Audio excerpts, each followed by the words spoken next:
lecturer in Help University as well as a clinical psychologist. Well, today I'll be talking a little bit about the selfie phenomenon, especially from a psychological point of view.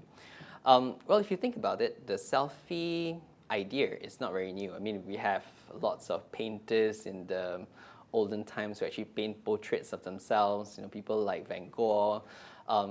But I think what is different now is that the platform to do that is a little bit more advanced. Previously, Van Gogh takes a long time to draw a picture of itself. Now it's just like a click away and there you have it.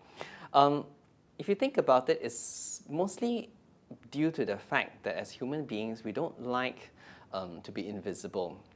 Nobody likes to feel that nobody recognizes them, they are insignificant in life. So the idea of a selfie allows people to portray themselves and to present themselves to a wider audience.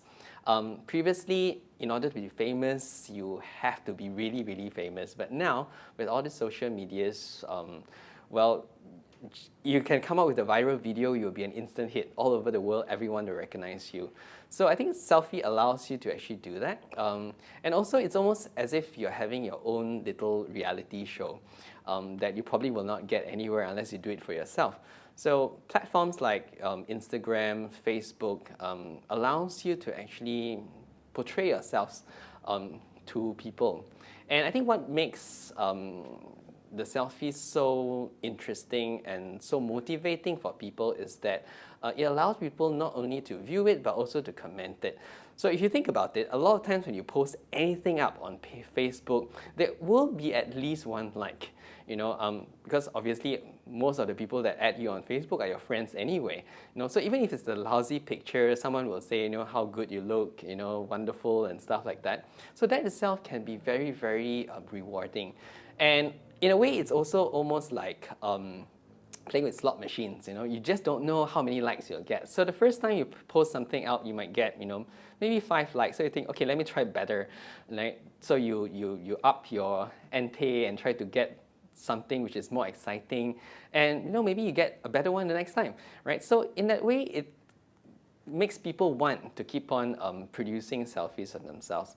Well, it's not really a bad thing, taking selfies of yourself is not something that is that shows that you have mental illness. But having said that, there's also some research that shows that people with certain mental disorder, known as body dysmorphic disorder, tends to take obsessive selfies of themselves. Basically, what people with body dysmorphic disorder have is that they have a very skewed or wrong idea of their body parts. Like, for example, they think that their nose might be too big or their head might be squarish, and they'll try to do something about it. So people in that category seems to take a lot of selfies just to make sure that there's nothing wrong with their body. So, well, it's not a sign of mental illness, so you guys are probably safe, but yeah, it could be one of the symptoms for body dysmorphic disorder anyway.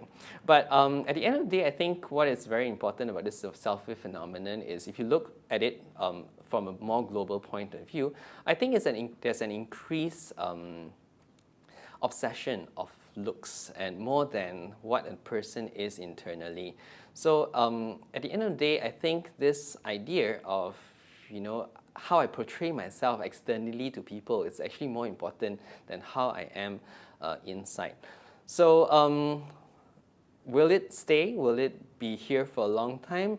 I think at the end of the day, it is not, the idea that people still want to be recognized, that is still here to stay, but the platform might be different. So we don't know what's the next big thing, There was once upon a time that people think blogs is a huge thing. Everyone seems to want to have a blog, have their own say, but nowadays, not so popular anymore, and well, this is the next big thing.